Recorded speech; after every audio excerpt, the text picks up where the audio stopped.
Good day. Today we'll be doing question 2 of the rational functions. I'll be sketching the graph. Firstly, I found the domain of the function, so I looked for where x would be undefined, and then you just look at the bottom and you say for this, it's where it's something over 0, so the bottom can't be 0, and that would be where x equals 1, so that's the domain. Then I found the y-intercept, which was where x equals 0, and that turned out to be 0. And also the x-intercept, which is where y is 0, and I did all of that, and I got to 2 answers. So there's 2 x-intercepts at x equals 0 and x equals 2. Then I checked the symmetry of the function, and it turned out that the function was neither odd or even, so it was just a weird function.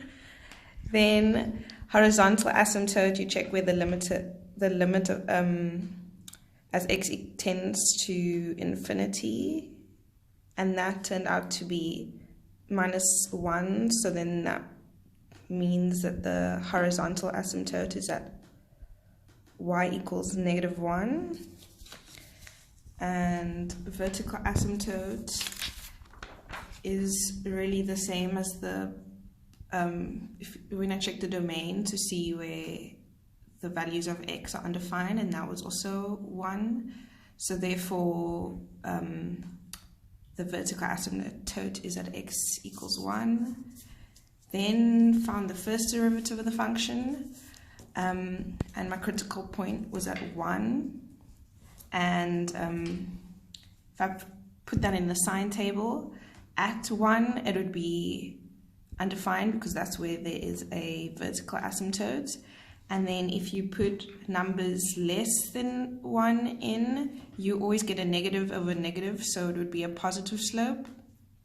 And if you put numbers more than 1 into the equation, you'd get a negative over positive, which means there's the negative slope. Then to find the concavity, take the double derivative, which gave me another critical point of x equals 1. So I did the same thing. I put in a sign table. At x equals 1 is undefined, but because it's to the power 4 here, it would be positive everywhere else, so it's always concave up. That also means that there's no points of inflection because it's just one concavity. Okay, so when I came to drawing the function, the graph of the function, I firstly put in the asymptote, so the vertical asymptote at x equals x equals 1, and the positive asymptote at y equals -1. We said that the graph cuts the x-axis at 0 and 2, so I put those points in, and then the slope would be positive for x equals less than 1, and the slope would be negative from x equals more than 1, and they both concave up. So this is the graph that I got.